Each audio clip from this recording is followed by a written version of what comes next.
Vision ఉన్న నేత, విషం ఉన్న నేత. చంద్రబాబు నాయుడు గారు విజన్ విజన్ అంటుంటారు కదా, నిజానికి ఆయనలో విజన్ లేదు, విషం మాత్రమే ఉందనడానికి ఆయన గారే మాట్లాడింది. ఒక ముఖ్యమంత్రి స్థాయిలో ఉండి వివక్ష చూపిస్తూ, ప్రజాస్వామ్యాన్ని అపహాస్యం చేస్తూ, రాజ్యాంగానికి ద్రోహం చేస్తూ, రాజ్యాంగ ఉల్లంఘనకు పాల్పడుతూ ఆయన గారే చేసినటువంటి వ్యాఖ్యలు. ఒకనాడు ముఖ్యమంత్రిగా జగన్మోహన్ రెడ్డి గారు ఏం చెప్పారు, ఈరోజు ముఖ్యమంత్రిగా చంద్రబాబు నాయుడు గారు ఏం చెప్పారు, దీన్ని బట్టి విజన్ ఉన్న నేత ఎవరు, విషమున్న నేత ఎవరో ప్రజలకు వదిలేద్దామని అనిపించింది. ఒకసారి జగన్మోహన్ రెడ్డి గారు ఏం మాట్లాడారు, చంద్రబాబు నాయుడు గారు ఏం మాట్లాడారు అనేది ప్లే చేయండి ప్లీజ్. కులం కానీ, మతం కానీ, ప్రాంతం కానీ, రాజకీయాలు కానీ, పార్టీలు కానీ ఇవేవి కూడా చూడొద్దండి. ప్రతి ఒక్కరికి అందాలి. అర్హత ఉన్న ప్రతి ఒక్కరికి ఇది చేరాలి. మన పార్టీకి సంబంధించిన వాళ్ళు కానీ ఎవరైనా కూడా ఇవ్వద్దు అని అంటే మాత్రం దయచేసి ఇగ్నోర్ చేసేయండి.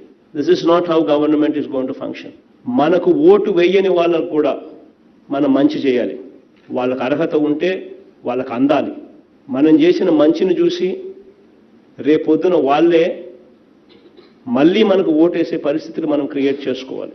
ఎన్నికలు అయ్యేదాకే రాజకీయాలు, ఎన్నికలు అయిపోయిన తర్వాత అందరూ మన వాళ్ళే.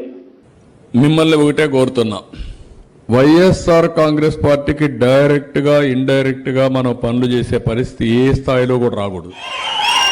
అది చేస్తే పాముకు పాలు పోసినట్టే. నేను తెప్పించుకుంటున్నా, నేను అది కూడా చెప్పేస్తున్నా. ఇక్కడ 1,32,00,000 మంది వెంకటరెడ్డి గారు, వీళ్ళందరూ పాములతో సమానమేనా? Question number 1. రేపు వీళ్ళెవరికి పథకాలు అందవా? Question number 2. నెంబర్ 3 ఏంటంటే, చాలామందికి సీఎంఆర్ఎఫ్ అవసరం అవుతుంది.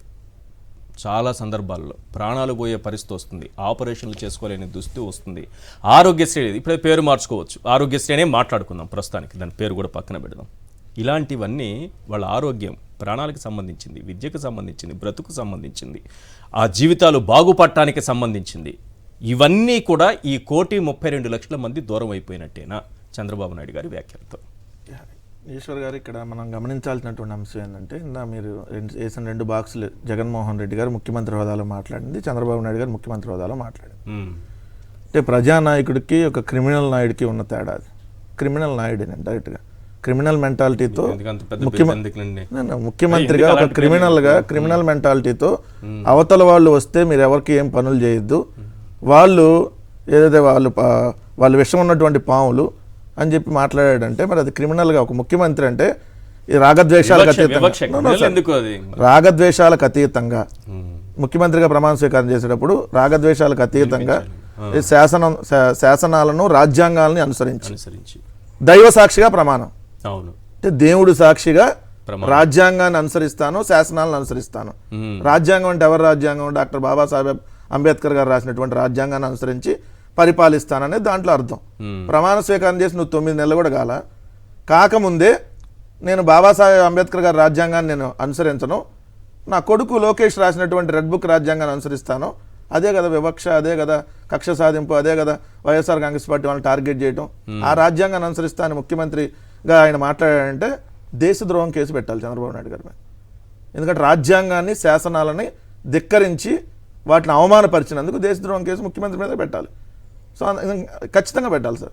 ఎందుకు ఆ మాట అంటున్నానంటే, క్లియర్గా 1,32,00,000 మంది ఒక పార్టీకి ఓటేస్తే నువ్వు ఓపెన్గానే వాళ్ళ మీద వివక్ష చూపించండి, అధికారులకి హుకుం, అధికారులు మీరు వాళ్ళకి పనిచేస్తే మిమ్మల్ని కూడా ఊరుకోను, ఎవరైనా ఎమ్మెల్యేలు కూడా వాళ్ళకి పని చేయొద్దు అని అంటే ఖచ్చితంగా ఏమొస్తుంది? రేపొద్దున తిరుగుబాటు వస్తుంది. ఇందాక రామ్నాథ్ గారు చెప్పినట్టుగా అణిచివేత, మీకు వివక్షకు గురి చేస్తాం, మిమ్మల్ని బహిష్కరించేస్తున్నాం, మీకు ఏం పనులు చేయం, మీకు పెన్షన్ కావాలన్నా ఏమో, లేదంటే మీకు రేషన్ కార్డు కావాలన్నా ఏమో, లేదంటే మీరు ఈ గ్రామంలో సచివాలయానికి వచ్చినా అక్కడ ఎవరు పనిచేయడానికి లేదు, ఎంఆర్ఓ ఆఫీస్కి వెళ్ళినా మీకు ఎవరు పనిచేయడానికి వీల్లేదంటే ఏదో సినిమాలో గ్రామ బహిష్కరణ చేస్తారు చూడండి, చేస్తే వాళ్ళకి ఎవరైనా వెళ్ళి మంచినీళ్ళు ఇచ్చినా కూడా వాళ్ళని కూడా బహిష్కరణ చేస్తారు కదా. అంటే ఆ విధంగా హెచ్చరికలు చేస్తున్నారు. ఆ విధంగా మీరు వైఎస్ఆర్ కాంగ్రెస్ పార్టీ వాళ్ళని బహిష్కరించేస్తున్నామని చంద్రబాబు నాయుడు గారు చెప్పారనంటే ఎంత దుర్మార్గమైనటువంటి చర్య. తెలుగుదేశం వాళ్ళు ఒకటి క్లియర్గా ఉన్నారు సార్. వాళ్ళు ఇందాక రామ్నాథ్ గారు చాలా వ్యాలిడ్ పాయింట్ చెప్పారు, ద్వేషంతో వాళ్ళని పెంచుతున్నారు అని. చంద్రబాబు నాయుడు గారు కూడా ఇప్పుడు మీకు పాకిస్తాన్ టెర్రరిస్టులు ఉంటారు, వాళ్ళ దేశం మీద ప్రేమతో వాళ్ళని తయారు చేయరు, ఇండియా మీద ద్వేషంతో తయారు చేస్తారు. చేస్తారు. ఇదిగోండి ఆ దేశం మనకి శత్రు ద్వేషం, వాళ్ళని చంపేయండి, ఒక 100 మందిని చంపితే దాంట్లో మీరు మానవ బాంబుగా సూసైడ్కి వెళ్ళి మీరు ఒక్కరు చచ్చిపోయినా పర్లేదు అనే విధంగా ఏ విధంగా తయారు చేస్తారు. ఇప్పుడు తెలుగుదేశం వాళ్ళని ఆ విధంగా ట్రైనింగ్ ఇస్తున్నారు. మీకు దానికి ఎగ్జాంపులే అచ్చెన్నాయుడు గారు ఏది ఇంకా ఎమ్మెల్యేలుగా ప్రమాణ స్వీకారం కూడా చేయలేదు అనుకుంటా. అప్పుడు ఇంకా అసెంబ్లీ కొలువు తీరక ముందే జూన్ 18వ తారీఖున నేను మాటిస్తున్నా, అధికారులకు సమావేశం పెట్టి చెబుతా, రేపటి నుంచి ప్రతి కార్యకర్త ఎస్ఐ దగ్గరికి వెళ్ళినా, ఎంఆర్ఓ ఎండిఓ వద్దకు వెళ్ళినా, ఏ ఆఫీస్కి వెళ్ళినా పసుపు బిళ్ళ పెట్టుకొని వెళ్ళండి, మీకు గౌరవంగా కుర్చీ వేసి టీ ఇచ్చి మీ పనేమిటి అని అడిగి అందరికీ పనులు చేసే విధంగా అధికారులను లైన్లో పెడతా, ఎవరైనా మాట జవదాటితే ఏమవుతారో వాళ్లకు నేను చెప్పాల్సిన అవసరం లేదు.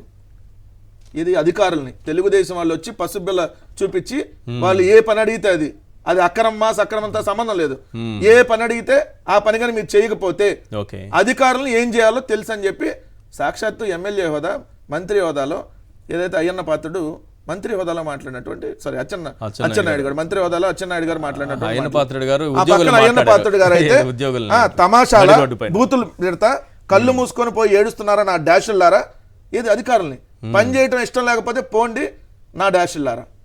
డాష్ అంటే పదం మీకు తెలుసు కదా, మనం చెప్పవద్దులే.